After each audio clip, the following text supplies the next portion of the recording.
Hi everyone, welcome back to another video. In today's video, we are diving deep into one of the most powerful hook in React, the use effect hook. If you are new here, don't worry, by the end of this video, you have a solid understanding of what use effect does and how you can leverage it in your React application. So what exactly is the use effect hook? Simply put, use effect allow you to perform side effect in function component. These side effects could be anything from fetching data, subscribing to external services, or even manually updating the DOM. Let's take a closer look with a simple example. So I open my code editor and here you can see I have a simple component with the name of counter, and here first I import a use state and use effect from React. So here I write import use state and then I write use effect. After that, I create a variable here.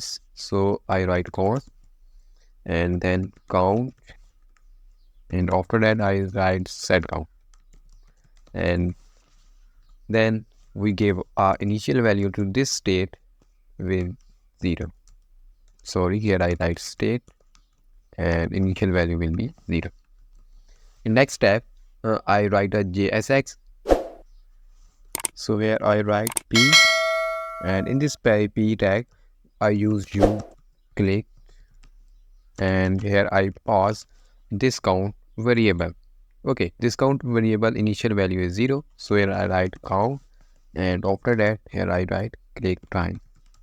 After that I place a button here, and in this button I pass a text click me, and then here I use a on click event listener, and in this I use a callback function, and here I write set count. This function I pass this function here, and then in this function what I can do here, I update the count value. So here I write count, then I increment the value. When I click this button, value of the count will be increases. Okay, in next step, now I use a use effect hook. So here I write use effect, and its first parameter it gave a function.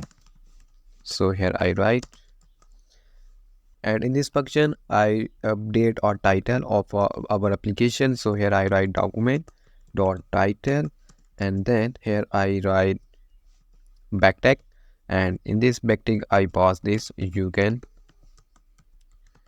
clicked, and then here I pass a count variable, sorry, like that, and after that I write time. This function will run after every rendering. Okay, so now I save the file and go to a browser, and I reload this application, and then I click on this button. Okay, so and you can see when I click on this button, you click one time, and you can also see our title will be updated. Okay, I again click on this button, and you can see you click 2 times, and here you can see I get click 2 times. So like that, with the help of use effect, we update our DOM. Okay, so this time this function will run after every rendering. When our application render every time, this function will be run. But wait, there's more. Use effect also allow us to specify dependency by passing a second argument to use effect, an array of dependency. We can control when the effect should run. So here I pass another argument. This is a callback function, and second argument is an array, and this time I pass a count variable here and save the file, and now the effect will only run when the count state change. This is incredible useful for optimizing performance and preventing unnecessary re-render. Okay, so in this time we will say when I click on this count button, then our title will be updated, otherwise nothing to do in our application. Okay, so I save this file and go to a browser, and here you can see I reload the page, and when I click on this button, and you can see you click one time and you click 6 times, and here you can see also click 6 times. So like that you can control the effect when you want to run this Okay, if you found this video helpful, don't forget to like, share and subscribe for more React tutorial. Thanks for watching. See you in next time.